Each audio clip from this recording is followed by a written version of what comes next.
Going back to the censorship piece, like I said, I think it's maybe the most important issue out of a lot of important ones. But I'm just curious, from your standpoint, coming from Hollywood, being a comedian, right? You're sort of on the edge of what you can say and things. Well, I think so. I think to just not come at it from a place of fear.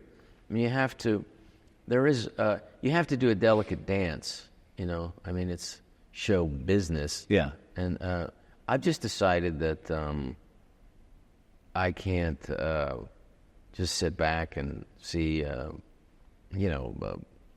large swath of our society brushed aside and go, well, that freedom thing isn't important anymore. Yeah.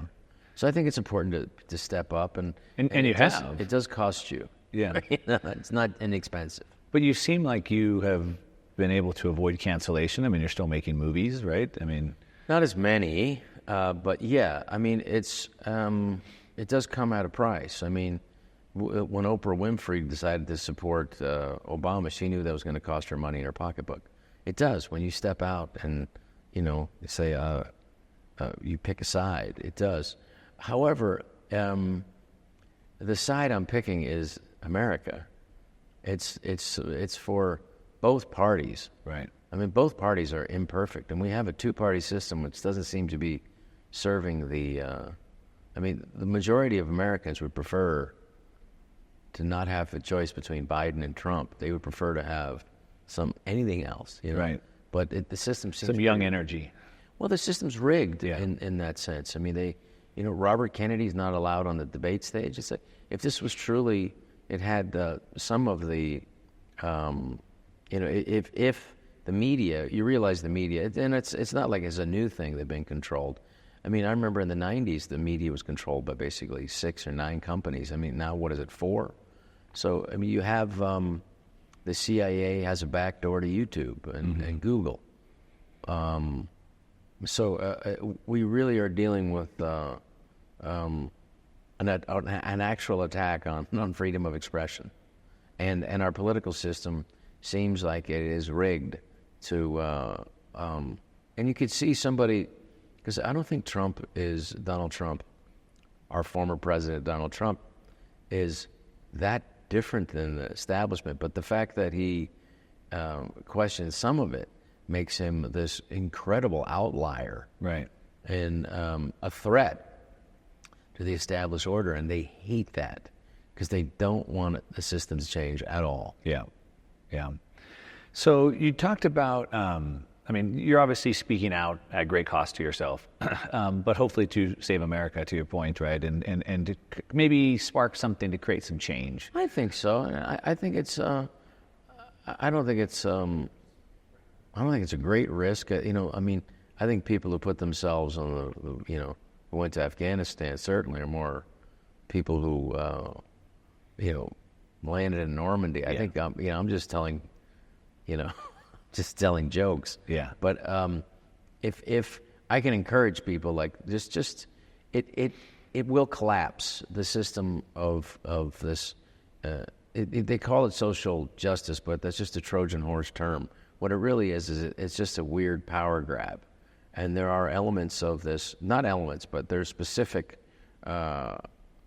It's specifically designed to undermine Western civilization. And what it really is it's just another, it's just redressed, reworded communism. And It is hopeless, and it is godless, and it won't succeed because it doesn't have the basis in things. So Christianity has a basis in love, tolerance, acceptance, forgiveness. Good things. Yeah, and the basis that they have it seems to be anger and revenge and separation and hate. And I don't think that that's something to build a religion on. And this kind of woke religion, I mean, it is a de facto religion because as my friend Professor Peter Boghossian says, there is a religious architecture in their thinking. Yeah. I think that pretty well describes it. Yeah. But it doesn't have the same underpinnings of like Christianity that I think that's why those monasteries have lasted over 1,000 years. Yeah. Because they're a group together for a and purpose. they built beauty. And today we see ugly. Yeah, Right? we do. But there's still the potential for beauty. Sure. I hope it comes back. Sure. So It's expensive. you're an actor, Yes, and sir. you're now in politics. I think for a lot of times I would see like actors like fill in the blank. I don't want to call anybody out.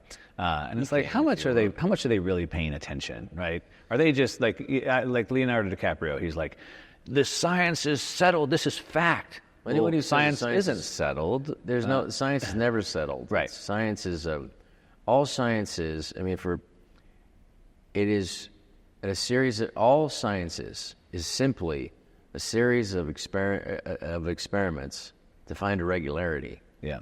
There's no settling in that. I mean, the irregularity could alter, could change. It's meant to be disproven. It's a theory. Well, it's certainly open for the potential to be disproven.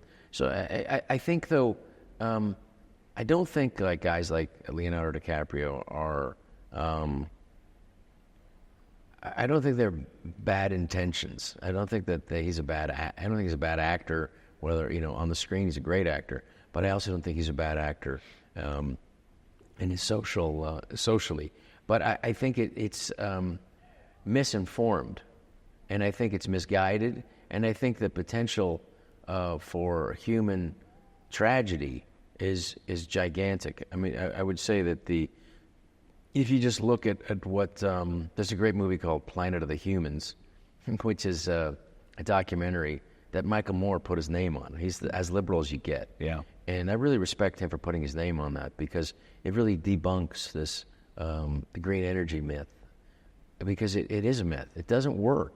And if you want to throw America, or if you want to throw the world back into abject poverty and misery, then take away fossil fuels. Yeah. Yeah. I mean, the green energy doesn't work. It just doesn't.